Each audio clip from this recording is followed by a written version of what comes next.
Bonsoir tout le monde. Euh, Hello. Normalement, tout le monde nous voit dans le chat. N'hésitez pas à dire si vous entendez pas, si vous avez des problèmes de son.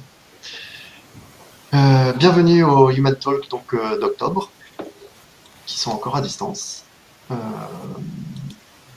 pour encore potentiellement un mois ou deux, mais je vous en reparle après. Euh, pour ceux qui découvrent les Human Talk, je vais faire une petite présentation. Donc, qu'est-ce que sont les Human Talk?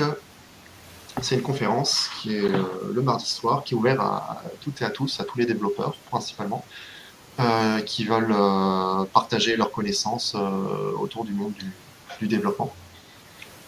Euh, c'est partout en France, en temps normal, hors pandémie.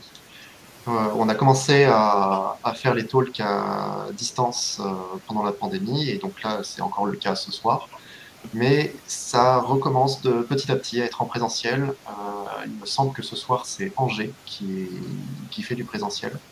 Corrige-moi, Virgile, si je me trompe. Non, c'est bien ça. Surveillez les Human Talk de vos villes. Potentiellement, dans les prochains mois, ça va recommencer. Voilà.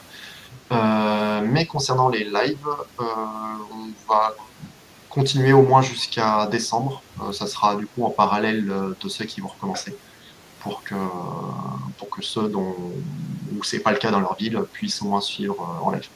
Voilà. Et après, pour le début d'année 2022, on pense reprendre, sauf contre-ordre. Donc le principe, c'est que ce sont des petites présentations de 10 minutes, pas plus, pas moins, sur le sujet qui vous intéresse. Si vous avez un sujet à partager qui peut intéresser des développeurs, donc ça peut être soit autour d'un langage, un outil de développement, une méthodologie, tout ce qui peut intéresser un développeur, vous pouvez proposer un sujet pour donc une des prochaines séances et venir en parler. Voilà. Au niveau de la date, c'est facile à retenir, c'est tous les deuxièmes mardis du mois. Euh, Jusqu'à maintenant, ça n'a jamais changé. Euh, voilà, donc facile à retenir. Après chaque présentation de 10 minutes, on laisse un temps de quelques minutes pour faire des questions-réponses. Donc vous pouvez poser vos questions dans le chat pendant la présentation et après on va les lire et y répondre. Et si vous voulez avoir plus d'informations sur l'événement, des sessions ce soir ou retrouver les slides, il y a le lien qui est affiché. Et sinon, c'est sur le site humantalk.com, vous retrouvez facilement la page du jour. Pour suivre ce qui se passe, donc il y a le tag Twitter Human Talk qui permet de. C'est là qu'on va faire toutes les annonces. Enfin, qu'on fait, je parle pas au futur. Et il y en a aussi pour chaque ville, mais on va pas les lister ici, donc vous pouvez les trouver. Donc, il y en a un peu pour toutes les villes. Le programme de ce soir. Donc, on a 4 talks ce soir. Le premier, ça sera Adrien qui va nous parler de TypeScript et de comment gérer le typage pour avoir le moins possible d'erreurs au runtime, voire zéro erreur.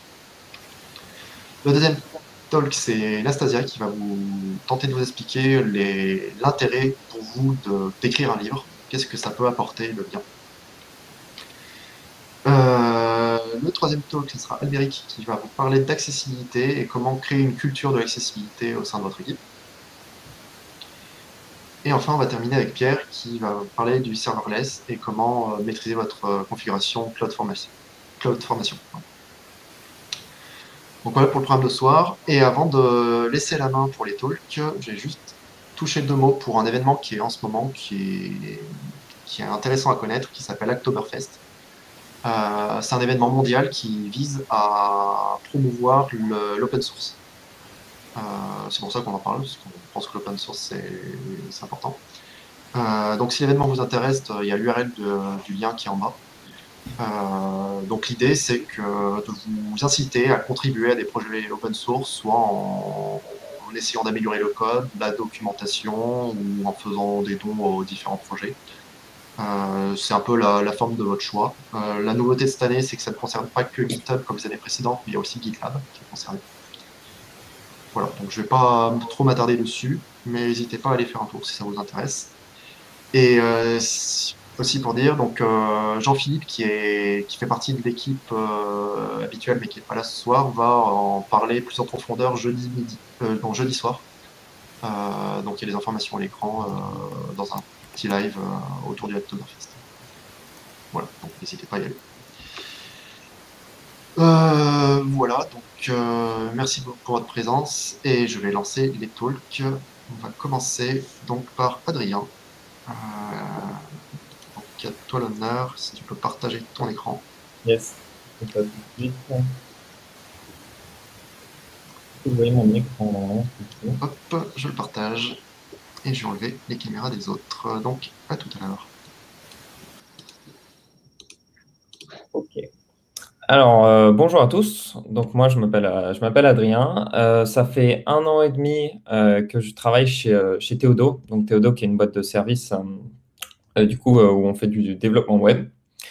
Et aujourd'hui, je vous propose une formation du coup sur TypeScript pour que vous deveniez des experts en fait du typage sur vos divers projets en JS et que vous arriviez le plus possible à vous rapprocher du zéro erreur en runtime. En effet, sur mes différents projets à Théodo, en fait, j'ai eu le temps d'explorer TypeScript et les diverses possibilités qu'il offre. Et j'avais super envie de vous les communiquer pour que vous puissiez booster votre productivité sur vos projets pro ou perso. Donc du coup, alors pourquoi en fait aujourd'hui sur un projet JavaScript, on a énormément tendance à utiliser TypeScript? En fait, c'est parce qu'avant l'existence de TypeScript, on lançait du code et en fait au moment où on essayait en fait de tester notre code, on se retrouvait avec cette erreur. Donc un grand classique du développeur JavaScript. La raison derrière cette erreur, c'est qu'en fait, JavaScript tout seul, c'est super pauvre en analyse statique de code. Donc, en fait, ça fait que la plupart des erreurs en fait, qu'on découvre, en fait, elles sont découvertes au runtime. Du coup, pour pallier ça, en fait, Microsoft en 2012 a décidé de créer TypeScript pour en fait pallier justement les failles de JavaScript. Et en fait, on remarque que parmi les systèmes de typage associés au JavaScript, et ben en fait, c'est de loin le plus populaire. La popularité en fait n'a fait qu'augmenter, l'utilisation pareil et la satisfaction aussi n'a fait qu'augmenter justement pour TypeScript. On est à 92% de satisfaction des utilisateurs qui ont au moins une fois utilisé TypeScript, ce qui est absolument phénoménal. Alors, en fait, le truc, c'est TypeScript, c'est cool, c'est un outil, mais en fait, il faut savoir correctement s'en servir pour justement l'exploiter à son maximum. C'est cool d'avoir TypeScript sur son projet, c'est cool d'utiliser des types, mais en fait, il faut avoir des bonnes pratiques. Et moi, aujourd'hui, je suis là pour essayer de vous donner quelques recommandations à suivre en TypeScript pour que vous puissiez améliorer justement votre typage sur vos projets. Donc, du coup, je vais vous partager ces recommandations. Je vais commencer par une des règles en fait qui vient avec TypeScript, qui s'appelle la règle strict no check. Donc là, j'ai partagé un tout petit snippet de code où on déclare une interface avec un utilisateur, un âge qui est optionnel et qui peut être un nombre. Et moi, je me dis, bon, bah, cet âge, en fait, sur cette interface, j'aimerais bien faire une fonction qui le convertit en string et qui log un résultat en sortie. Et en fait, bon, j'écris ma petite fonction et j'appelle avec âge qui est undefined, puisqu'en fait, j'ai permis ça dans le type. Et on voit ici que, donc là j'ai utilisé VS Code pour faire ça, et on voit qu'en fait, à aucun moment, j'ai une erreur de typage qui est remontée. Donc, je me dis, bon, bah, mon code est correct, je le lance, je le teste, et je me retrouve avec cette erreur. User.age is undefined. En effet, j'ai pas le droit, du coup, d'appeler la méthode toString, mais j'ai aucune erreur qui est remontée. Du coup, j'ai remis le même snippet de code, sauf que cette fois-ci, j'ai activé la règle strict no check. Et là, en fait, j'ai gagné du temps. Pourquoi? Parce qu'en fait, direct dans VS Code, mon IDE me dit, bah, en fait, user.age, ça peut être undefined. Et donc, du coup, appeler la méthode toString, ça va échouer forcément. Et en fait, dans ce cas-là, moi, j'ai gagné parce que en fait, j'ai détecté l'erreur à la compilation. Et en fait, la correction d'une erreur à la compilation, elle est largement moins coûteuse qu'une détection de l'erreur au runtime. Et du coup, ça fait que pour un développeur, en fait, ça augmente sa productivité parce que justement, dans ce cas-là, il a mis moins de temps à corriger le bug qu'il a introduit. Pour l'anecdote, en fait, Null, ça a été inventé en 1965 par Tony Hoare et il a dit lui-même du coup de Null que I call it my $1 billion mistake, pour dire à quel point il regrettait en fait d'avoir créé cette erreur, enfin cette valeur. Moi, quand j'ai bossé sur Dashlane, on utilisait partiellement strict null check. On avait une stratégie pour migrer une partie de nos fichiers vers cette règle. Et en fait, ça nous a causé plein de problèmes. On avait les devs qui ne voyaient pas du coup ce genre d'erreur. Et du coup, on avait les conséquences de ça, c'est qu'on avait une détérioration de notre productivité et on se retrouvait en plus avec des bugs en prod à corriger. Donc, on avait des tickets qui passaient pas la QA, plus des utilisateurs qui nous remontaient des bugs, ce qui est assez catastrophique pour une entreprise qui construit un produit un password manager. Donc, en plus, c'est super facile de rajouter du coup cette option. Il suffit d'aller dans votre tsconfig.json et de rajouter l'option strict null check, ça trouve. Donc, je vous conseille de le faire vraiment sur vos projets.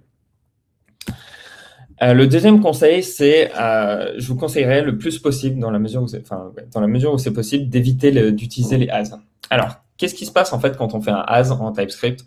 En fait, TypeScript va changer le type qui est inféré, du coup, celui qu'il a déduit pour celui que vous lui précisez.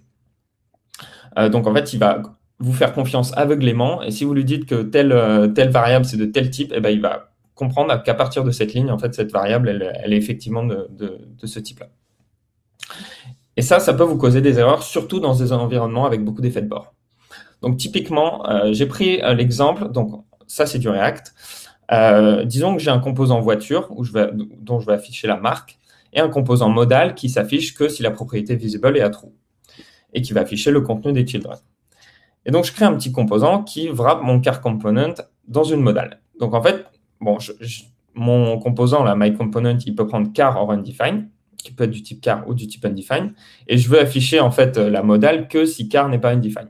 Et du coup, là, en fait, le problème, c'est que TypeScript ne va pas comprendre que car component ne peut être affiché que si car or undefined est du type car et pas s'il est du type undefined. Donc, je pourrais tenter d'utiliser un as pour pallier ce problème. Le problème de faire ça, c'est que si un jour je change ma logique et que je décide de supprimer la modale, en fait, ce as va toujours être présent. Et donc, je vais me retrouver avec en fait undefined qui va être casté en car. Et donc, quand je vais essayer d'afficher à nouveau mon composant, je vais me retrouver avec une erreur au runtime. Et donc là, j'ai perdu puisque je n'ai pas détecté l'erreur à la compilation. Un des patterns pour corriger ça, c'est d'utiliser les typeguards. Les typeguards, c'est la manière recommandée en fait, de faire du typage comme ça en TypeScript. Ça a plusieurs avantages. En fait, ça permet d'extérioriser la logique de contrôle des types et ça permet du coup d'avoir un environnement propre et de détecter les erreurs à la compilation. Typiquement, ici, en fait, j'ai remis la même chose. J'ai wrappé mon car component dans une modale. Mais j'ai mis en plus de ça ce check de vérifier que isCar, qui prend car en undefined, il est bien du type car avant qu'on affiche cette modale. Et donc, ça fait qu'en fait, j'ai plus besoin d'utiliser le as. Et le jour où je change ma logique, eh ben, du coup, je peux supprimer ce bout de code en étant confiant là-dessus. C'est un pattern qu'on utilisait énormément sur le projet Dashlane, justement pour avoir un contrôle des types qui était suffisamment strict pour éviter ce genre d'erreur. Alors, néanmoins, c'est possible d'utiliser des as dans des environnements que vous contrôlez, typiquement les tests. Là, comme vous exécutez un test qu'une fois et que c'est un environnement où vous n'avez pas vraiment d'effet de bord, vous pouvez utiliser des as. Mais dans un environnement de front où vous avez un état, je recommanderais de ne pas le faire, ou en tout cas le faire le moins possible. Un autre pattern qui est super utile en TypeScript, que je vous recommande d'utiliser, c'est d'utiliser le Union Type Filtering. Alors, qu'est-ce que c'est le Union Type Filtering? Je vais prendre un exemple. Donc, j'ai deux interfaces, une house et une flat, qui ont une partie de leurs propriétés en commun et d'autres qui ne le sont pas. Donc là, typiquement, garden pour la maison et floor pour le flat. Et je voudrais calculer le prix d'une maison en fonction du type d'habitation. Donc, j'ai commencé à écrire une première fonction et je me suis dit, bon, je vais vérifier que type of home, c'est flat ou type of home, c'est house et je vais computer mon prix dynamiquement. Le problème de faire ça, c'est que vous ne pouvez pas. Pourquoi? Parce que type of, en fait, c'est un opérateur de JavaScript. Donc, en fait, quand vous allez compiler votre code, quand vous allez transpiler votre code en JavaScript, eh bien, en fait, il n'y aura plus d'existence de ces deux types. Ces deux types-là, ils n'existeront plus. Donc, en fait, on voit bien ici, d'ailleurs, dans VS Code, que même si vous êtes dans la boucle où vous checkez que c'est flat, en fait, il ne vous propose pas les propriétés de flat parce qu'en fait, dans cette boucle, il n'a pas compris que ça pouvait être que du type flat parce que ce n'est pas le cas. Donc, du coup, comment on peut faire en sorte d'écrire proprement cette interface? En fait, on peut rajouter le type dans l'interface et se baser sur ce type justement pour filtrer dans la même fonction. Donc, si je réécris ma fonction mais en ayant réécrit mes types comme ça, en fait, je peux utiliser la propriété type et justement checker que le type est bien flat. Et là, en fait, on voit directement que l'IDE donc, comprend que, en fait, si on rentre dans cette boucle avec house, eh ben, en fait, il nous suggère que les propriétés de house. Et on voit que, par exemple, ici, il n'y a pas le floor. Il nous propose le garden puisqu'il sait qu'en fait, si on rentre dans cette boucle, on est dans le type type of house. Donc ça, c'est un pattern qui permet en fait d'avoir un contrôle des types ultra strict justement dans vos différentes boucles de code.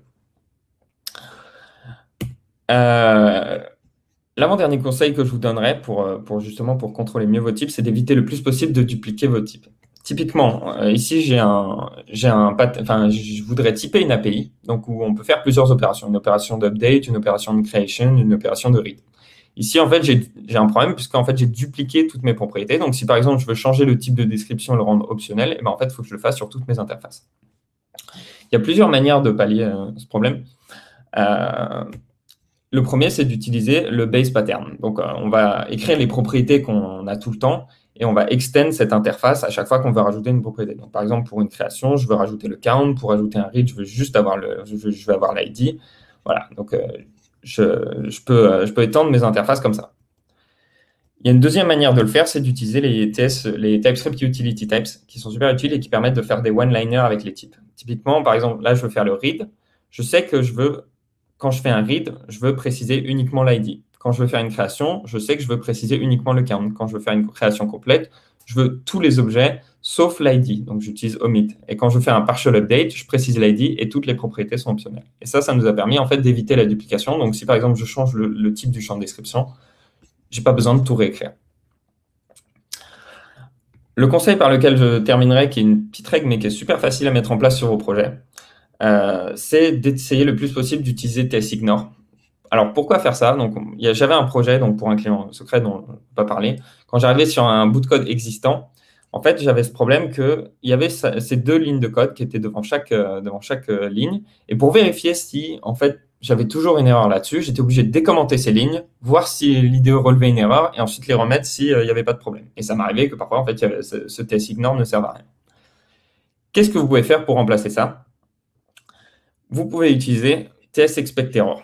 Et tsExpectError, qu'est-ce que ça fait? En fait, il va s'attendre à une erreur et s'il n'y a pas d'erreur, il va mettre une erreur sur la ligne du tsExpectError pour vous dire que en fait, ce commentaire n'est pas utilisé. L'avantage de ça, c'est qu'à chaque fois que vous avez un tsExpectError, si votre type checking passe, ça veut dire que vous avez bien une erreur à la ligne d'en dessous et donc vous ne vous retrouvez pas avec des commentaires tsExpectError qui ne sont pas utilisés dans le code. Et du coup, on ne conserve pas les commentaires inutiles et on sait qu'une erreur est forcément présente si vous avez un tsExpectError.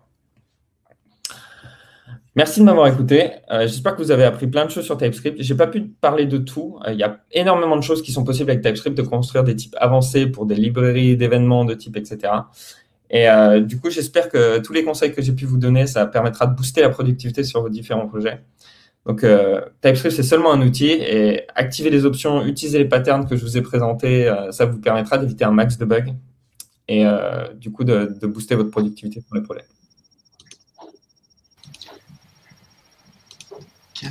Bien, merci pour ta présentation.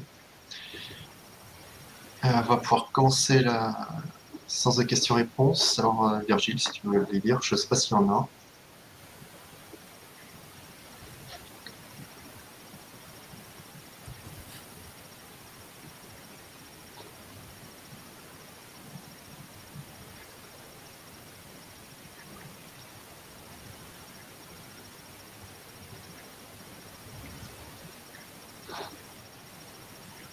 Est-ce qu'on t'entend, Virgile? Je crois qu'on t'entend pas.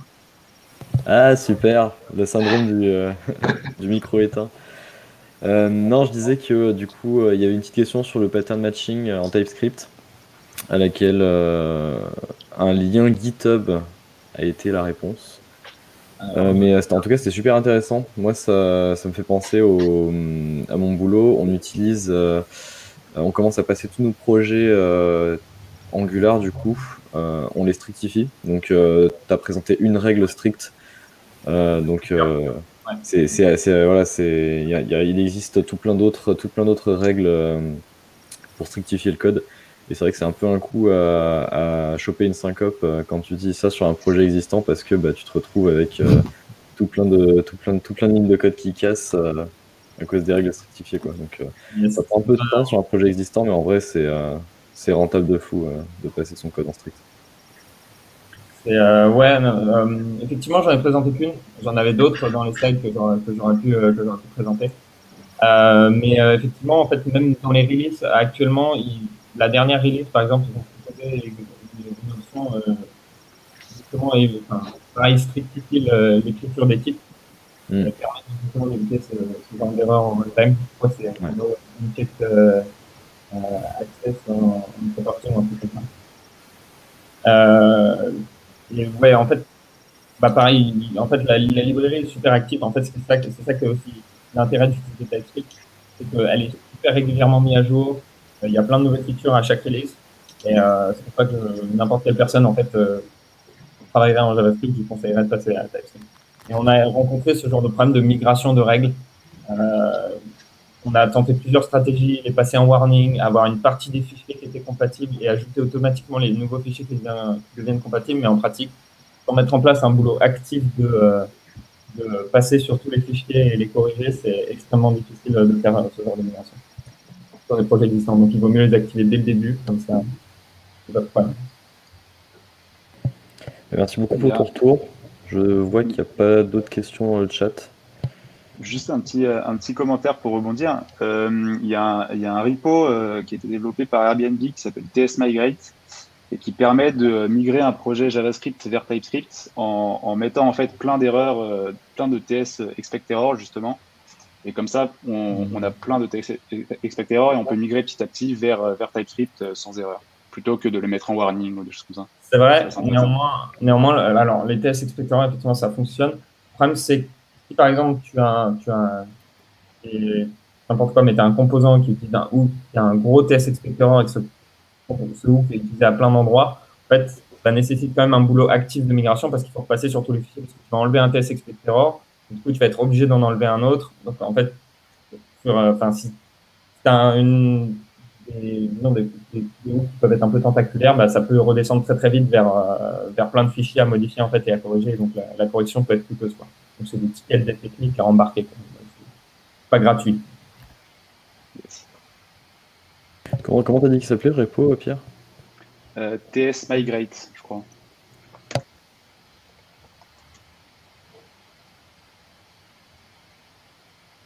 Ouais, c'est ça. Ok. Je vais mettre le lien dans les commentaires.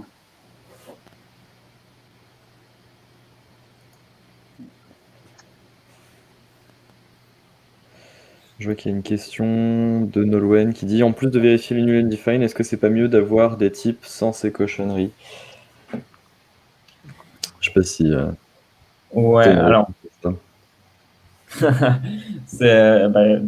Déjà, je pense que tu pourrais. Enfin, quand tu as le choix, je pense que c'est pas mal de pouvoir effectivement te passer de null en unifine. Encore que null, moi je trouve que null c'est pas si horrible que ça. Pourquoi? Parce qu'en fait pour moi null, tu dois avoir un traitement différent de unifine. Null, tu précises explicitement que la valeur est nulle. Là où c'est plutôt problématique, c'est plutôt effectivement le undefined, puisque en gros tu as le même résultat qu'une property soit pas définie ou que tu les définis comme étant undefined.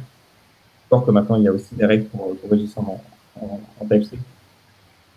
Mais effectivement, si dès le début d'un projet, tu peux te passer du fait d'avoir undefined à un maximum d'endroits, moi, je te conseille de le faire. Même, en fait, ça va être. Mais il faut voir que ça aussi, c'est pareil, ça a un coût. Ça veut dire que tu vas devoir déclarer explicitement en fait ton nouvel undefined, c'est-à-dire que c'est pas défini.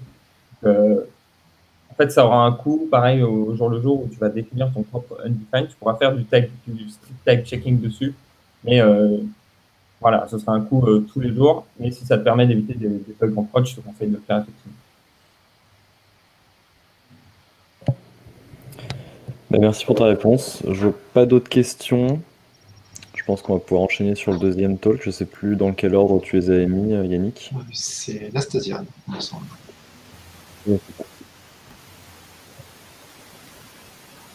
On est parti, je partage mon écran. Ouais, alors il est actif le partage, donc je peux le mettre. J'avais pas vu. Ok, ça marche. C'est bien. À tout de suite. J'arrive tout le monde.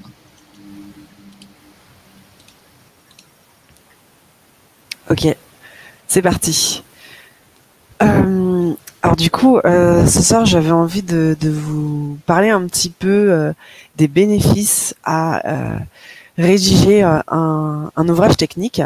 A priori, on est nombreux en France, je voyais dans la fois les pourcentages à écrire dans notre coin, ce qui fait que j'imagine qu'il y a peut-être pas mal de monde qui se tâte un peu. Moi, en tout cas, je me suis longtemps tâtée. Et du coup, je me suis dit que ça pouvait être intéressant de vous donner un petit peu des clés de est-ce qu'il faut y aller, est-ce qu'il faut pas y aller, pourquoi, qu'est-ce que ça apporte ou pas.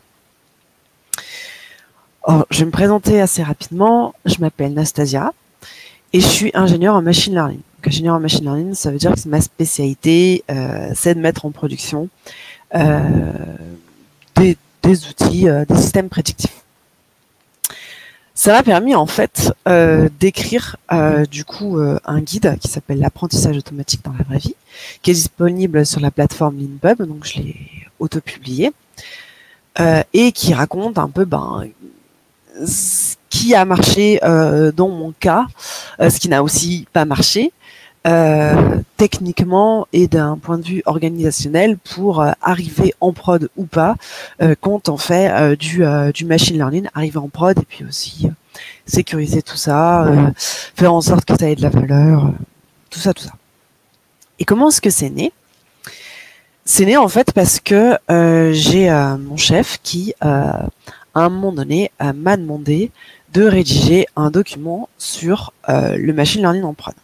Voilà, au début du confinement, je suis partie comme une furie. J'ai mis des post-it de partout chez moi. Qu'est-ce que je vais dire, qu'est-ce que je vais pas dire, etc. J'ai commencé à rédiger et je me suis retrouvée avec 10 pages. Bon, 10 pages, je me suis dit, ok, personne ne va jamais les lire dans mon entreprise. Du coup, je les ai réduits en un fichier PowerPoint. Mais j'avais envie d'aller un peu plus loin parce que finalement, il y a peu de choses qui ont été dites sur le machine learning en production. Enfin, même si ça commence quand même à arriver, je pense que c'est un sujet où il y a encore pas mal de choses à dire et du coup, je voulais aller plus loin. Il y avait plein de choses que j'avais encore envie de raconter et du coup, j'ai continué et c'est comme ça que ça a donné le guide que j'ai auto-publié. Alors, est-ce que ça a été un succès ou est-ce que ça n'a pas été un succès? Ça dépend du point de vue où on se place. Si on se dit nombre de lecteurs, tout ce genre de choses, ROI financier, non, c'est plutôt, c'est plutôt pas un succès parce que j'ai eu assez peu de personnes qui ont lu le guide. Après, je savais que c'est de la niche, c'est-à-dire que je m'adresse pas aux développeuses et développeurs en général, je m'adresse vraiment aux personnes qui connaissent la data, mais qui ont jamais mis de machine learning en prod. Je me suis fait j'ai auto-publié ce guide. Et donc du coup, ça fait pas mal de raisons qui font que on peut se dire c'est pas un succès. Je l'assume pas beaucoup, j'en parle pas beaucoup en réalité. Mais en fait, j'y ai quand même tiré du succès par certains côtés et c'est plutôt là-dessus qu'on va se concentrer et du coup ça va permettre de répondre à la question de pourquoi écrire un livre et j'ai envie de dire d'aller plus loin et de dire pourquoi c'est intéressant d'écrire un livre même quand il est lu par peu de personnes. Alors déjà ça vous donne une légitimité et une confiance en soi. En vous, une confiance en vous. Alors du coup, le côté légitime, je l'ai pas fait, mais je connais plein de personnes qui s'en sont servies pour des entretiens ou alors pour revaloriser aussi leur expérience professionnelle. Ça donne quelque chose en plus, même si après coup on se dit parfois ouais, j'aurais peut-être pas dû le dire comme ça, c'était pas exactement ce que je voulais dire. Malgré tout, vous avez passé du temps à un moment donné à faire quelque chose et ça vous rend quand même légitime, même si, bien sûr, ça ne veut pas dire que vous êtes forcément un ouf du domaine. Et ça donne aussi de la confiance en soi, parce qu'on se dit, après coup, j'ai quand même été capable de faire ça et c'est pas mal. Un deuxième élément, ça permet de prendre du recul. Parce qu'on a souvent la tête dans le guidon, on code, on est dans nos projets, et c'est plutôt pas mal de se dire, ok, pourquoi ce que je fais, j'estime que ça marche. Pourquoi dans cette précédente expérience, ça n'a pas marché. Et ça permet de faire un petit peu le bilan. Et je trouve que c'est plutôt intéressant comme prise de conscience de ce qu'on se fait au quotidien. Autre point intéressant, c'est une manière de faire de la veille et d'apprendre autrement. Quand on écrit dans son coin, chose que j'ai longtemps fait, c'est pas la même chose que quand on écrit en se disant je vais le faire pour transmettre quelque chose. Et quand on le fait sur un document long, c'est pas tout à fait la même chose. C'est-à-dire que c'est un peu comme coder. Quand on devient dev, on se dit, moi en tout cas, je me disais, ouais, je vais coder toute la journée. Puis il se rend compte que il y a des tests, il faut comprendre le métier, etc. Écrire, c'est un peu pareil. Oui, on écrit, mais en fait, il y a une grosse partie qui est de la recherche et il y a une grosse partie qui est de la relecture. Et en fait, c'est des parties qui sont super intéressantes. Alors peut-être qu'on peut être frustré au début parce qu'on se dit c'est là où j'écris pas, mais c'est aussi là où on apprend. Personnellement, quand j'ai posé tous mes post-it en me disant je veux parler de ça, il y avait des choses que je ne savais pas ou pas bien. Et du coup, ça m'a permis de mettre le doigt dessus et de me dire ok, je vais faire de la recherche. Je suis allée dans la littérature, j'ai fait des POC, je les ai intégrés dans des projets quand j'estimais que c'était mûr. Du coup, j'ai eu des vrais retours. Donc ça m'a permis vraiment d'apprendre énormément de choses. Et là où j'ai aussi appris énormément de choses, c'est dans la phase de relecture. Parce que la phase de relecture, du coup, je remercie toutes les personnes qui m'ont aidé dans cette phase-là. Mais du coup, j'ai des personnes qui ont relu mon guide et qui m'ont fait plein de retours. Il y a eu plein de discussions et c'était hyper riche. Donc en fait, ce que je trouve intéressant, c'est que ça permet un petit peu de se renouveler plutôt que de lire toujours des articles, de faire des POC, on ne sait pas exactement pourquoi. Là, ça structure et ça permet de booster dans le fait d'apprendre. Autre chose, c'est que quand vous êtes capable d'expliquer quelque chose, c'est que généralement, vous avez acquis un certain niveau de connaissance, ou en tout cas, quand il va falloir l'expliquer, ça va vous obliger à vous dire, en fait, est-ce que j'ai bien compris ce que je suis en train de raconter, et d'y retourner, et de réécrire, et d'y retourner, et de réécrire jusqu'à ce que ça devienne enfin clair, et peut-être pas maîtrisé, mais en tout cas plus maîtrisé qu'initialement. Et puis, la dernière chose, c'est que c'est pas parce que une première expérience, n'est pas forcément celle dont vous êtes la plus contente, que ça veut pas dire que ça vous emmènera pas vers d'autres choses. Par exemple, ce guide que j'ai écrit, en fait, je l'ai d'abord envoyé à une maison d'édition. Et cette maison d'édition, elle m'a dit non, ça ne nous intéresse pas. Mais ce que vous avez raconté nous intéresse quand même d'une autre manière. Et du coup, ils m'ont proposé de faire une vidéo, chose que j'ai acceptée. La vidéo a été délivrée.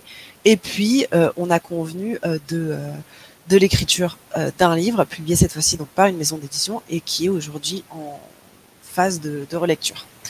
Donc, j'en suis plutôt contente. Et ce que je veux vous dire avec ça, c'est que vous pouvez y aller, il ne faut pas avoir peur. Peut-être qu'au début, ce sera balbutiant, et je pense que ça l'est toujours, mais ça permet aussi de rebondir, d'aller vers d'autres choses, d'ouvrir vers un autre métier qui peut être complémentaire. Et en plus, on est vraiment des privilégiés, si je peux me permettre, dans notre métier, parce qu'encore une fois, dans notre métier, on recherche des auteurs. On recherche des auteurs d'ouvrages techniques. L'autopublication, c'est pas quelque chose qui est choquant dans nos métiers, alors dans l'autre, ça l'est un peu plus. Donc autant en profiter. J'ai parlé de pas mal de bénéfices et je voulais principalement parler de ça. Je vais quand même juste donner 2 points pour pas donner l'impression que c'est trop bien, etc.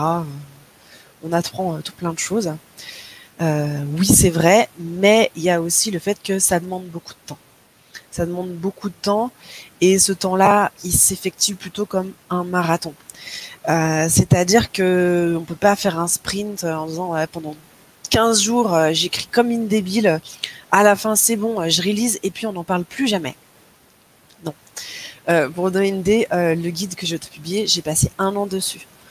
1 an dessus, en vrai, il y a des gens qui passent beaucoup plus de temps sur ce genre de choses. Bon, alors il y en a toujours qui passent beaucoup moins de temps. Mais ça prend du temps et il faut pas se cramer, j'ai envie de dire, et l'inscrire dans la durée. Malgré tout, c'est quand même une expérience que je vous recommande si c'est quelque chose qui vous titille, parce que vous en tirerez, je pense, plein de bénéfices. Je vous remercie. Tac. Merci. Merci beaucoup. Il y a eu quelques questions dans le chat. La première, c'est une question qui demande si ça a aidé une autre personne que toi ou plus, cette publication, cet écrit. Et si oui, en quoi est-ce que ce n'est pas un succès? Non, alors oui, je pense que ça. Alors j'ai 2 personnes en tout cas qui m'ont dit que ça les avait aidés, donc c'est déjà pas mal. Une personne qui m'a dit, alors finalement qui n'était pas la cible du guide, mais qui m'a dit, bah ça m'a quand même permis de comprendre le machine learning. Donc bon, c'était cool. Et puis il y a une autre personne qui pour le coup connaissait la data, mais qui avait jamais mis machine learning en prod et qui m'a dit, bah ça m'a confirmé dans mes intuitions parce que voilà, bah, j'en avais jamais fait et voilà. Et pourquoi est-ce que c'est pas un succès? C'était ça la question? Ouais. Non, c'est pas un succès. Je dis que ça dépend du point de vue où on se place. C'est-à-dire que moi, je l'assume pas énormément parce que je me dis oh là là, c'est de l'autopublication, ça marche pas pour de vrai. J'ai eu peu de personnes qui l'ont acheté concrètement. Donc du coup, c'est ces côtés-là où je me dis bon, ça dépend du point de vue où on se place. Et en même temps, en vrai, une fois, il y avait quelqu'un qui me disait je préfère autopublier un livre et prendre le risque que seulement 3 personnes le lisent plutôt que le garder pour moi et me dire bah ok, j'ai pas réussi à être publié et personne ne le lit. Donc voilà, c'est une question de jauge quoi. Du coup, la personne qui a posé la question dit gros succès, donc félicitations. Donc, voilà. Merci. Le temps d'écriture approximatif, tu as dit 1 an, si je ne me trompe pas. Oui. Il y a quelqu'un d'autre qui demande si tu as envoyé à la maison d'édition avant ou après l'autopublication. Avant. D'accord. Avant, mais alors pour le coup, si je peux donner un conseil dans ce domaine-là, c'est que à refaire, j'enverrai un projet et pas un manuscrit. Parce que du coup, le manuscrit, on peut plus, le projet, on peut plus retravailler dessus. Disons que c'est pas quelque chose qu'il faudrait faire en fiction, mais en ouvrage technique, typiquement, j'ai l'impression, quand je regarde que les éditions recherchent plus des projets, parce qu'elles ont des lignes éditoriales et une manière de faire qui est très cadrée. Du coup, ce que tu appelles projet, c'est une réalisation technique de but en blanc. Non, ce que j'appelle un projet, pardon, c'est dire j'aimerais bien parler du machine learning en prod.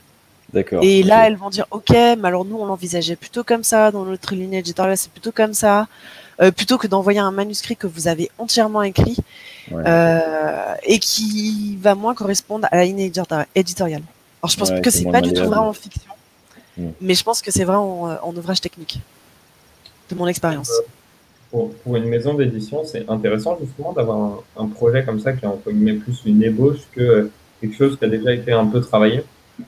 Je trouve quand on a un manuscrit, là que ça doit vraiment se dire que c'est un peu, le sujet il est prêt, il est travaillé, on voit que la personne a déjà un peu bossé dessus. Un projet, c'est une ébauche, quoi. Donc, oui, alors t'as raison. En fait, je le dis plutôt d'un point de vue où tu vas pas te cramer, toi, à te lancer comme un fou dans un truc, dans un manuscrit, et puis en fait, c'était pas du tout ce qui correspondait à la maison d'édition. Mais je pense que ça dépend de à quelle porte tu vas taper. Et je pense que voilà, ça marche pour des maisons d'édition, encore une fois, d'ouvrages techniques, mais en fiction, tu te fais recaler direct, par exemple. Ou en truc qui serait un peu entre les deux, je pense que tu te fais recaler direct. On a un autre commentaire d'Agnès Rio qui dit: Bonsoir, j'ai écrit un conte illustré pour enfants, 4-8 ans, sur l'aventure, l'amitié, le voyage, etc. Et je me demandais si tu avais des pistes pour trouver une maison d'édition. Question large, désolé, mais à part démarcher des maisons d'édition et avoir pensé à l'auto-édition, je ne vois pas comment faire. Non, c'est marrant. Moi, j'ai un autre projet où je me pose aussi cette question. Et non, je sais pas vraiment. J'ai l'impression que c'est un peu comme notre métier. Il faut réseauter. Ouais. Que c'est pas, on m'envoie et ça marche. Mais non, je sais pas. Je sais pas trop. Je sais qu'il existe des agents littéraires, mais j'ai un peu peur que ce soit une arnaque supplémentaire dans le monde de l'édition. C'est quoi ta maison d'édition à toi, par exemple? Ah, c'est la maison d'édition Eni pour le coup. Donc, qui fait que des ouvrages techniques. Donc, pas de compte, des trucs comme ça. Bon, bah, pas de chance, Agnès. Désolé. Désolé, ouais. Je sais pas s'il y a d'autres questions. Dans le chat, a priori, il n'y en a pas. Moi, j'ai une petite question de curiosité. Tu as commencé le talk en parlant des statistiques que beaucoup de gens écrivent pour eux. Tu as des chiffres là-dessus? 50%, mais en fait, je me rappelle plus exactement d'où je l'ai trouvé. D'accord. Puis après, c'est des sondages. Ouais. Qui écrivent des petites choses. Alors après, ça peut prendre toutes les formes. Ouais. Ok.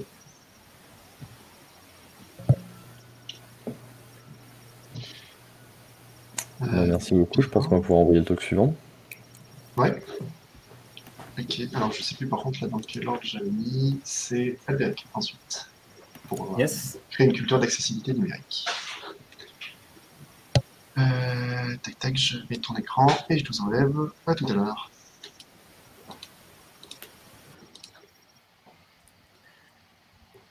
Donc bonjour à tous, je suis Albéric Trancard, je suis tech lead chez Théodo. Et en 2019, il y a 2 ans, je me suis posé une question. En fait, chez Théodo, on utilise un outil pour visualiser des roadmaps. Et sur cet outil, on indique en vert ce qui est livré à l'heure et en rouge ce qui est livré en retard. Et en fait, je me suis demandé comment est-ce qu'un daltonien, finalement, est-ce qu'il verrait cet outil.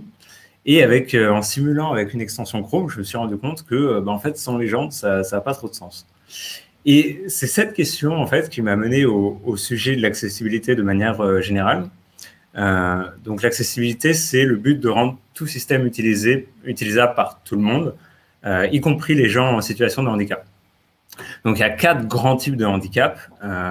Donc, il y a les handicaps plus visuels, donc par exemple, personnes aveugles ou les personnes âgées qui ont du mal à voir, auditifs, moteurs ou encore cognitifs. Et du coup, c'est là où je me suis dit, mais comment ces gens-là, en fait, utilisent les sites, les projets que je fais? Et je suis tombé sur un chiffre qui est que 97,4% des sites d'Internet ont au moins un problème d'accessibilité qui est détectable automatiquement. Et c'est là où je me suis rendu compte, en fait, en tout cas chez Théodo, comme on n'en parlait pas beaucoup, en fait, les développeurs, on était complètement inconscients et les systèmes étaient complètement cassés. Du coup, je me suis dit, OK, il faut améliorer ça.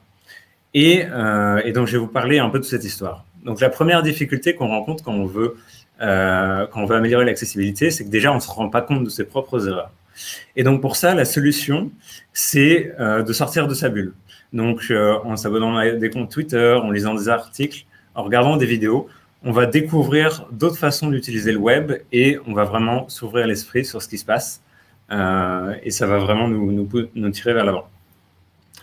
Une autre grosse difficulté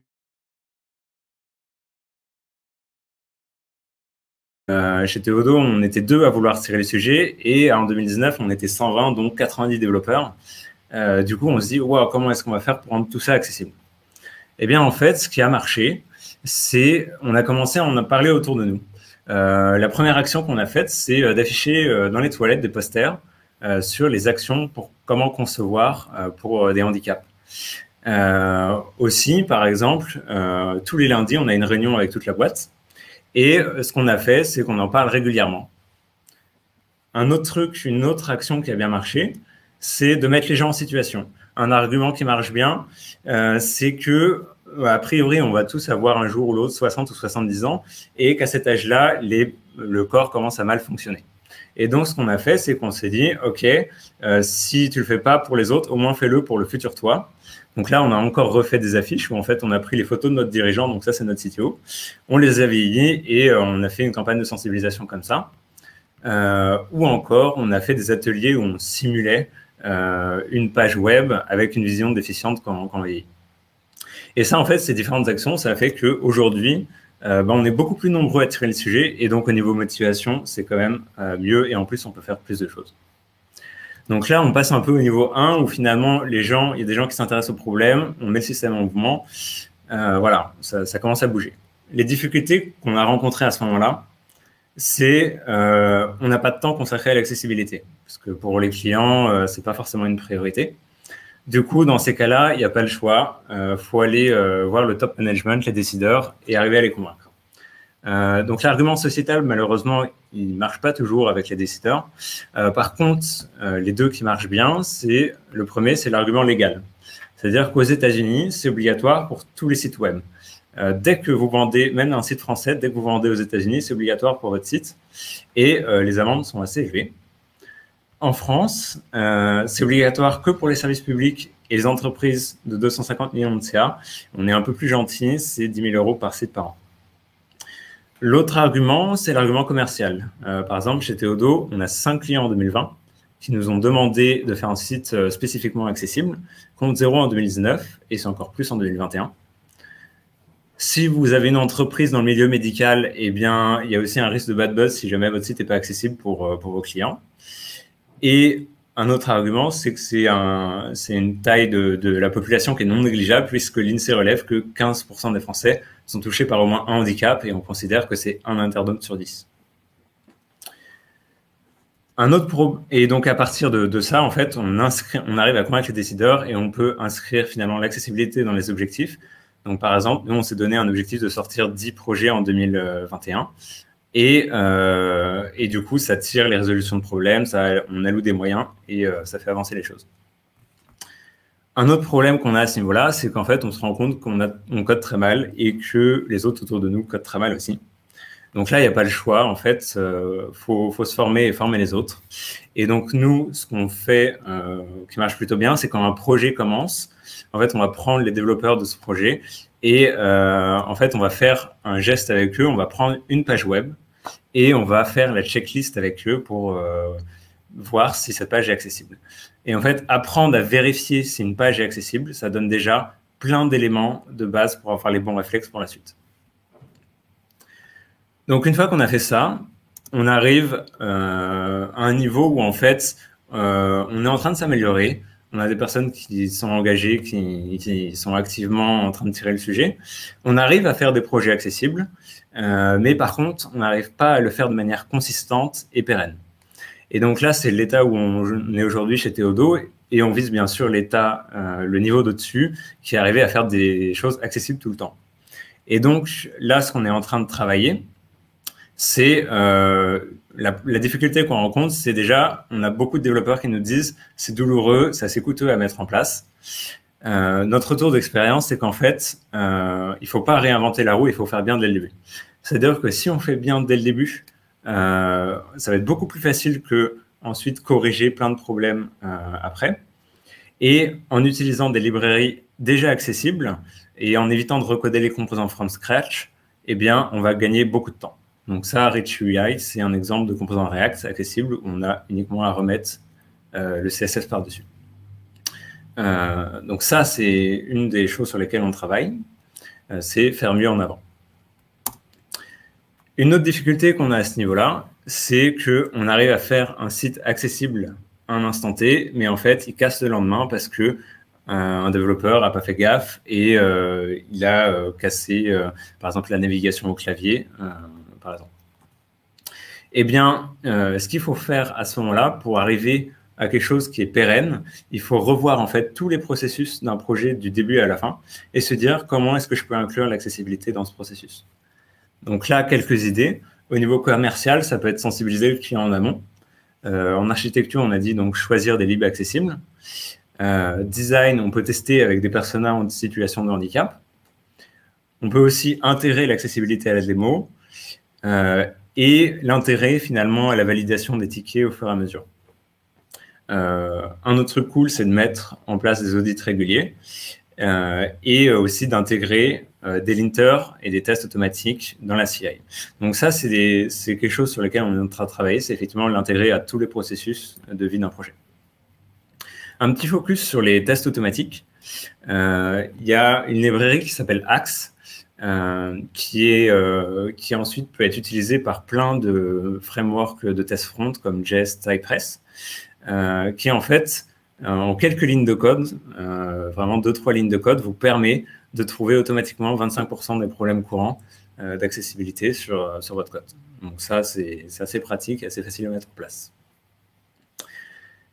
Donc, une fois qu'on a fait tout ça, idéalement, on arrive effectivement où on a tout le process qui est inclusif et les personnes sont formées et on arrive à faire des choses accessibles et pérennes dans le temps. Donc ça, c'est la grille de lecture qu'on a de nos 2 ans d'expérience sur l'accessibilité chez Théodo. Donc, si vous avez des expériences similaires ou des choses à partager, hâte d'en discuter. En tout cas, moi, si j'ai appris un truc au cours de ces 2 années, c'est que finalement, l'accessibilité, c'est pas un one-shot. Ça peut pas être le travail de un dev qui, à un moment donné, va résoudre un backlog de problèmes, parce que ça c'est pas pérenne dans le temps, c'est très douloureux. C'est vraiment, en fait, un travail déjà de prise de conscience de l'équipe et de petits gestes au jour le jour pour arriver à faire quelque chose d'accessible et pérenne. Merci. Merci. Je vais rajouter tout le monde. Merci beaucoup pour ton talk. C'est super intéressant. L'accessibilité, ça fait vraiment partie des sujets, je trouve, qui prennent de plus en plus de place en ce moment et qui en méritent toujours plus. Et pour compléter, je l'ai mis dans le chat, mais pour compléter ce que tu disais par rapport à l'intégration de linter et de tests en CI, dans la boîte où je bosse, on a utilisé PA11Y, qui est un peu, qui fait un petit peu ce que tu as décrit, quoi, qui va passer sur ton code et qui va te mettre en lumière quand il y a des contrastes, quand il y a trouvé des contrastes qui fonctionnent pas, quand tu mets des liens sans href ou des boutons avec des navigate qui sont pas interprétés de manière accessible, quoi. Et il y a un autre argument que j'ai trouvé, moi, par rapport au fait de pousser un petit peu, d'accorder du temps à rendre des projets accessibles, c'est de dire que les robots de navigateurs, notamment Google par exemple, ils vont checker certaines règles comme ça d'accessibilité et ils vont donner des points de référencement aux sites qui respectent de plus en plus de règles, quoi. Donc après, ça dépend ce que tu développes et ce que ton client veut. S'il veut une app, bon bah voilà, mais s'il veut un site web ou une web app, tout de suite ça commence à devenir un petit peu intéressant, quoi. Effectivement. Et pour rebondir là-dessus, ce qui est, nous on a essayé de pas mal pousser les tests automatiques parce qu'effectivement c'est assez simple à mettre en place. Après, ce qu'on a vu, c'est qu'il y avait quand même de la résistance alors que c'est littéralement 2-3 lignes. Et c'est pour ça en fait que enfin, en tout cas, je l'ai construit sous forme de pyramide, c'est que finalement, si tu n'as pas une prise de conscience ou un engagement avant de mettre tes tests, en fait, peut-être que quelqu'un va mettre des tests, mais les autres développeurs ne vont pas le faire, par exemple. En tout cas, c'est une des difficultés qu'on a rencontrées sur les tests. Voilà. Et effectivement, par rapport au SEO, il y a un point de vue qui est super intéressant, c'est justement quand des robots essaient d'utiliser le site, donc ils vont voir s'il est accessible ou pas. On a découvert aussi que dans les tests, par exemple les tests Jest avec React Testing Library, donc React Testing Library en fait pousse, il y a même une règle ESLint pour ça, il pousse en fait à ne jamais faire des tests en se basant sur le DOM, mais en se basant uniquement sur des interactions utilisateurs. Donc, par exemple, sélectionner un bouton ou bien un label. Et du coup, en faisant ça, on se rend compte que si on n'est pas capable d'écrire un test sans se baser sur le DOM, et ben en fait, il y a probablement un problème d'accessibilité derrière. Donc, c'est un autre moyen de relever des problèmes comme ça. C'est si on se force à écrire des tests d'un point de vue utilisateur, ben, on va tomber sur d'autres problèmes d'accessibilité. Ok. Ouais, carrément d'accord sur la prise de conscience aussi. Hein. C'est une forme de conduite au changement de toute façon, l'accessibilité. Donc, Et il y a quelqu'un qui nous partage un autre outil qui s'appelle Tanaguru, qui est un peu comme P11Y ou ce que tu as présenté juste avant. Ok. Je vois pas d'autres questions dans ce chat. Je sais pas si vous avez des questions, vous talkers, ou toi Yannick. J'en ai une, oui. Alors, j'ai pas regardé les outils qui ont été linkés, donc il y a peut-être ma réponse. En termes d'intégration continue, est-ce qu'il y a des outils un peu du même style que les outils de screenshot qu'on a actuels, mais plutôt que prendre une capture de l'image, ça capture par exemple l'ordre de navigation quand on navigue avec le clavier, et si ça détecte un changement dans cet ordre de navigation, ça le met en évidence, ou ce genre de choses. Parce que tu parlais de ça se casse facilement, ce genre de test. Alors, j'ai pas vu d'outils comme ça, enfin, qui ferait une sorte de snapshot finalement des interactions clavier, par exemple. Ouais. J'ai pas vu de test comme ça. Après, enfin, en tout cas, ça, c'est le retour qu'on a par rapport aux tests automatiques. C'est qu'en fait, bon, ça va détecter une partie des problèmes, ça va pas tous les détecter, genre 25%. En fait, on s'en sert surtout comme outil de prise de conscience, en fait. Parce que s'il y a des tests automatiques et qu'un développeur qui a jamais entendu parler d'accessibilité casse un de ces tests, il va voir et il se dit, il a jamais pensé à l'accessibilité parce que ça lui était jamais passé par l'esprit. Il va voir le test, il va, ok, ça casse, il va le réparer et dire, ah ouais, il y a peut-être d'autres choses derrière.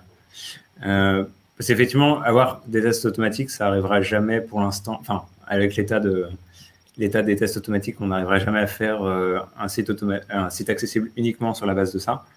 Mais voilà, nous, on trouve que ça a plus d'effet sur la prise de conscience finalement que sur la résolution de problèmes. Même si effectivement, ça trouve des problèmes sur le HTML, mais ce qui est toujours intéressant. Mais voilà. Okay. Merci. J'ai pas d'autres questions. Il n'y a pas d'autres qui sont arrivés sur le chat. Non, je pense qu'on a fait le tour. Ok. Eh ben, merci. On peut passer donc au suivant. C'est Pierre qui va donc vous parler du serverless, de la configuration de CloudFormation. Donc, si tu peux partager ton écran. Yes. Hop. Et je vais enlever tout le monde. À tout à l'heure. Et donc bonsoir à tous. Donc très rapidement, je me présente, je m'appelle Pierre, je travaille chez Théodo aussi, mais j'ai plus particulièrement rejoint la tribe serverless qui s'appelle Kumo et qui se spécialise dans les projets serverless. Et donc après un an d'expérience sur serverless, je voulais vous faire un retour d'expérience. Et surtout vous partager une pratique que j'ai découverte et qui m'aide énormément à économiser du temps et de l'énergie lorsque je veux provisionner un service AWS ou dev une feature un peu plus exotique qu'une simple lambda, entre guillemets.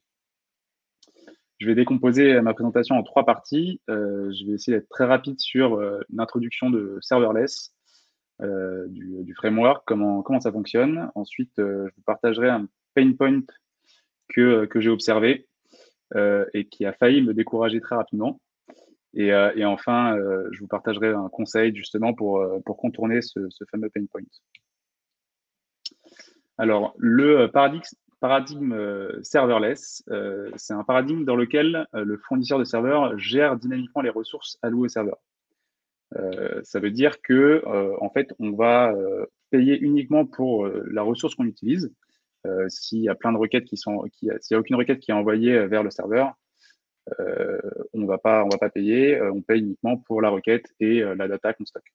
On n'aura pas non plus à maintenir les serveurs ou à mettre des pages de sécurité. On va donner la responsabilité de la scalabilité aux cloud providers, donc AWS en général, GCP, Azure encore, qui sont les 3 plus gros. Et enfin, ça permet aux devs en fait, de se concentrer uniquement sur le code et donc de shipper des projets plus rapidement. Le framework serverless, quant à lui, donc c'est un framework open source écrit en Node.js qui aide au développement et au déploiement d'une application serverless. Le framework est agnostique du cloud provider, donc on peut très bien déployer sur AWS, GCP ou Azure. Mais AWS, c'est le cloud provider le plus mature sur le serverless actuellement. Et accessoirement, c'est le seul que je connaisse. Donc, je vais vous présenter quelques services AWS dont on aura besoin pour la suite de la présentation très rapidement. Premier service, c'est API Gateway, qui nous permet de créer des API RESTful et des API WebSocket.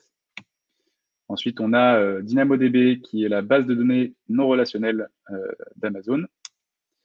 Ensuite, on a le service Lambda. Donc, vous avez sûrement entendu parler de FAS ou de Function as a Service. Donc là, on est en plein dedans. C'est vraiment le service. C'est ça qui va contenir en fait la logique d'une application, et c'est ça qui va être la glue en fait entre les différents services d'AWS. On a aussi CloudFormation, très important pour la suite de la présentation, qui nous permet en fait de créer une stack donc avec plein de services AWS différents à partir d'un template d'une configuration. Et enfin, CloudWatch, qui n'est pas spécialisé serverless, mais dont je vais me servir aussi pour le live coding un petit peu plus tard, qui est un service de monitoring d'AWS. Donc pour la suite de la présentation, en fait, je me suis créé une toute petite architecture dans laquelle j'expose une route post qui est redirigée vers une lambda et qui me permet en fait d'enregistrer, de sauver un utilisateur dans la base si on fournit un first name, un last name et un email. Donc là, on voit bien qu'on a le service lambda qui est vraiment la glue entre les autres services. Pour pouvoir déployer cette application, j'ai utilisé le framework serverless et donc j'ai écrit une configuration serverless qu'on voit ici sur la droite, qu'on peut décomposer en 3 parties. Une première partie de configuration générale où on va déterminer donc le cloud provider, ici AWS, le runtime, etc. On a une deuxième partie qui va être la configuration des différentes fonctions des lambda. Donc ici, on voit la lambda create user. Et enfin, une dernière partie ressources où on va pouvoir définir et décrire les ressources dès qu'on veut faire une feature un petit peu plus exotique. Donc là, on retrouve en fait ma table user stable avec différents paramètres. Donc ce fichier serverless qui fait 36 lignes, comment ça fonctionne? Donc le framework va prendre ce fichier de configuration et il va le transformer, il va le compiler en un template CloudFormation qui sera ensuite envoyé au service CloudFormation d'AWS pour justement provisionner la stack. Donc, provisionner la table, la lambda, l'API Gateway, etc. Le template CloudFormation, issu de la configuration que je vous ai montré un petit peu plus tôt, ressemble à ça. Donc, j'ai volontairement plié tous les services parce que ce fichier-là, en fait, fait 355 lignes et il est très verbeux. On a plein de différents services AWS, API Gateway, on a des lambda functions, des lambda permission, enfin bref, tout ça c'est très verbeux. En revanche, on retrouve à la fin de ce fichier notre fameuse user stable. Et en fait, on remarque que le template est quasi similaire, voire identique à la configuration, à la configuration de ma user stable dans mon fichier de configuration serverless.yaml.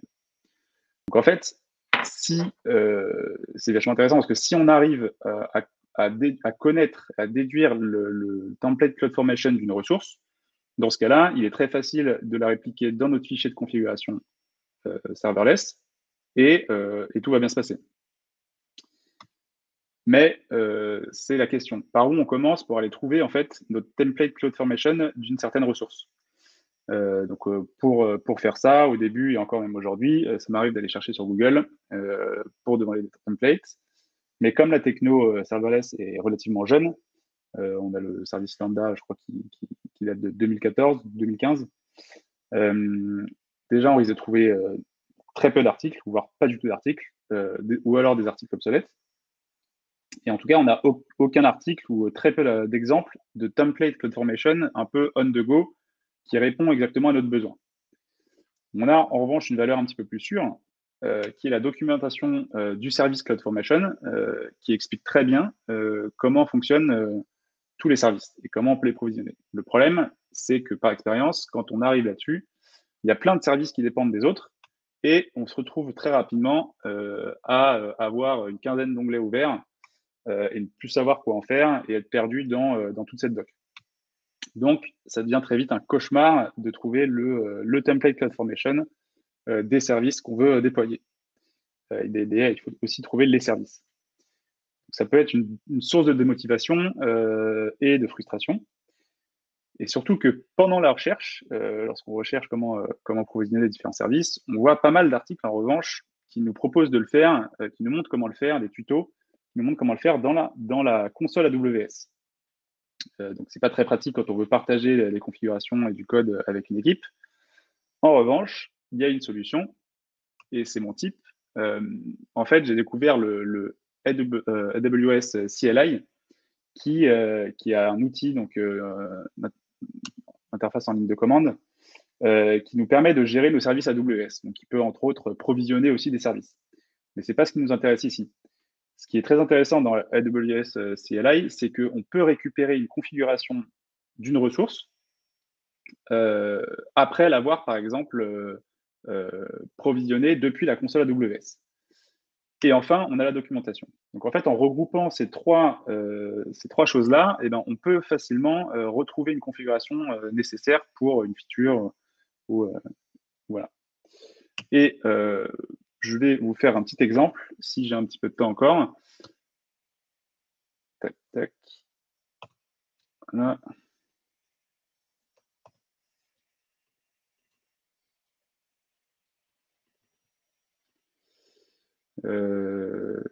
Tac. Si j'arrive à retirer. Voilà, c'est bon.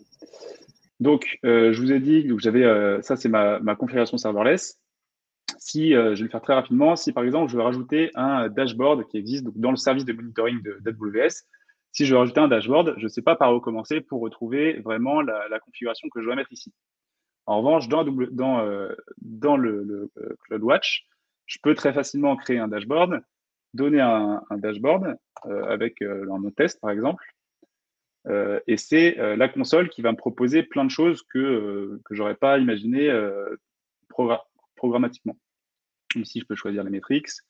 Je vais volontairement rapidement pour ne pas perdre de temps, mais voilà, je peux aller retrouver ma fonction. Si je veux afficher le nombre d'erreurs de ma fonction, voilà, je peux aller ici, voir un petit peu les onglets, configurer un petit peu le graphe que je veux, si je veux la somme des erreurs toutes les secondes, créer le widget.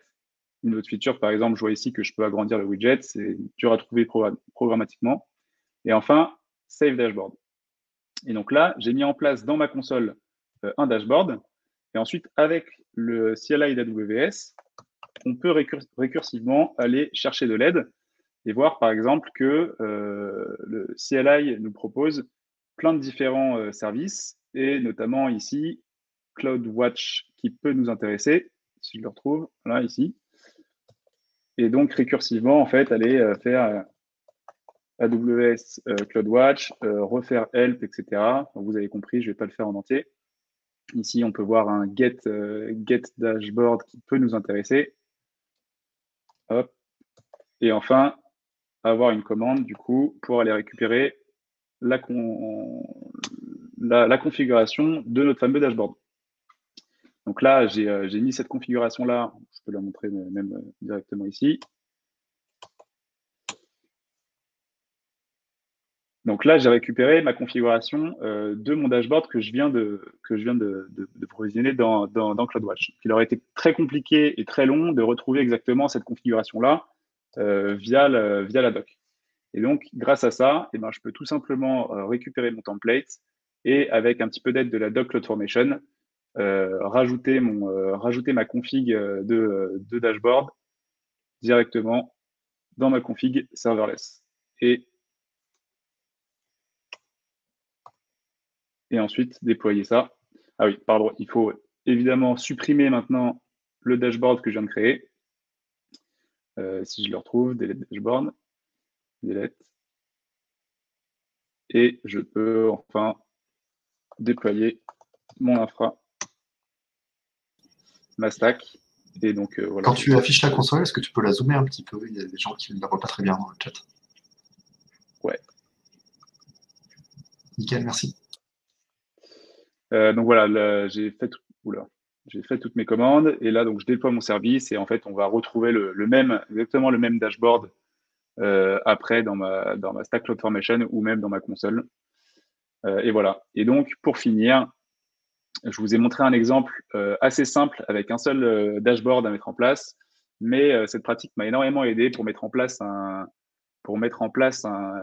cache sur API Gateway et qui nécessitait 5 différentes ressources d'AWS. Et donc, il aurait été très compliqué de déduire ça directement avec la doc ou via des articles. Et merci de m'avoir écouté. Est-ce qu'il y a des questions? Merci. Je te laisse la main, Virgile, pour les questions. Ouais, merci beaucoup. Je vois pas de questions dans le chat. C'est super intéressant en tout cas. Tu as déjà touché un petit peu aux équivalents Google et Azure ou pas trop? Non, pas du tout. On fait ça, on a fait du GCP chez Théodo, donc on a des gens qui connaissent bien ces cloud providers-là, mais pour l'instant, non. Je sais que AWS, il y a déjà beaucoup de choses à apprendre. Voilà. Ouais, c'est clair. C'est clair qu'il y a toute une palanquée de services. C'est assez incroyable quand même. Ouais. T'as pas de questions, Yannick? Nope, c'est pas du tout mon domaine. Moi, j'ai une question. Ouais, du coup, ça m'intéresse beaucoup. Merci pour cette présentation. En fait, ça m'intéresse beaucoup parce que ça me concerne beaucoup. Aussi, en fait, on a mis en place un système serverless comme ça, avec, bon, c'est pas l'API Gateway, mais c'est un ALB. Donc, ça ressemble pas mal à l'architecture que tu as mis en place. Et nous, alors ça dépend peut-être des besoins qu'on a, mais pour l'instant, on est assez déçus de la perf. Bon, on vient juste de finir le truc, il faut sans doute qu'on tweak. Mais je me demandais, toi, ce que tu avais obtenu comme perf et dans quelles conditions? Alors, je sais qu'il y en a beaucoup qui se plaignent sur la perf. Tu parles du service lambda en particulier ou en général? Le tout, en fait. Le tout, je t'avoue que je suis pas allée chercher où est-ce que ça prenait du temps. Mais on a quelque chose qui ne répond pas à notre besoin. Après, on est sur une API qui est beaucoup appelée. Ouais. Alors, deux choses. Déjà, je sais que le serverless n'est pas forcément super adapté pour le ML parce que à cause de la limitation en temps par exemple, des lambda. Premier point, mais je sais que AWS a plein de services dédiés au ML. Deuxième point, je sais, j'ai pas vraiment de chiffres à te donner, mais je sais par exemple que nous on utilise beaucoup le service que je vous ai montré rapidement, la DynamoDB, qui est la base de données relationnelles, et qui a vraiment été créée et qui a plein pas des inconvénients, mais qui nous oblige à réfléchir d'une certaine manière, justement pour avoir la performance la plus haute possible. Donc, on va pas pouvoir aller requêter n'importe quoi et n'importe comment. Donc, je sais qu'à ce niveau-là, en fait, sur le Dynamo, les perfs sont assez exceptionnels. Après, au niveau des lambda, par exemple, il y a un gros sujet parce que en fait, une lambda, c'est un petit conteneur en fait qui va rester up pendant, je sais pas, une quinzaine de minutes. Et en fait, la première fois que cette lambda est appelée, il va y avoir ce qu'on appelle un call start. Ça va être la mise en place en fait du conteneur et ce qui va faire que la première requête en fait va pas être super efficace. En revanche, toutes les autres derrière vont l'être beaucoup plus. Après, pour un gros système, nous on a des applis en perf, on est assez content. Après, encore une fois, j'ai pas vraiment de chiffres exacts à te donner quoi. Ok. Merci.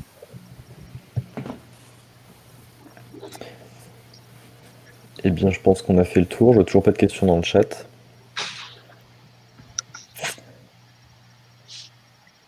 Sur DynamoDB, le souci, c'est la facturation et l'autoscale qui est un peu longue, d'après Gauthier. Je sais pas si tu partages. Ouais, alors pour la facturation, je sais que c'est un autre gros sujet, en tout cas sur AWS. Après, bon, ça dépend des applications, mais je sais que nous, pour un client, on a développé une application de notification assez grosse. Et en fait, au niveau du prix, on dépasse pas le dollar par mois. Donc tout ça, c'est relatif. Si, on va dire, si on arrive à avoir des vrais problèmes de facturation DynamoDB, c'est que c'est un bon problème, quoi. Tu payes à la requête, c'est ça? Alors sur Dynamo, on paye à la data stockée et à la Ouais. requête, ouais. Enfin, à lecture, écriture. Ouais. Ok, Deck. Bien, s'il n'y a pas d'autres questions, on va pouvoir conclure. Du coup, merci Pierre, et puis merci à vous quatre d'avoir parlé ce soir. Du coup, le prochain talk sera le mois prochain, comme je disais au départ, le deuxième mardi du mois, qui sera le 9 novembre. On va pas tarder à... Je crois que les inscriptions sont déjà ouvertes, Virgile, pour ceux qui veulent proposer des Ouais, talks. je le dis tout de suite. Ouais. Et si c'est pas le cas, on va l'ouvrir dans la foulée d'ici demain. Donc n'hésitez pas si vous avez des talks à proposer. Et pour rappel, donc, on va continuer les distanciels au moins jusqu'à la fin de l'année, le temps que les différentes villes reprennent en présentiel. Voilà. Merci encore à tous et bonne soirée. Merci, salut. Merci à vous pour l'orga.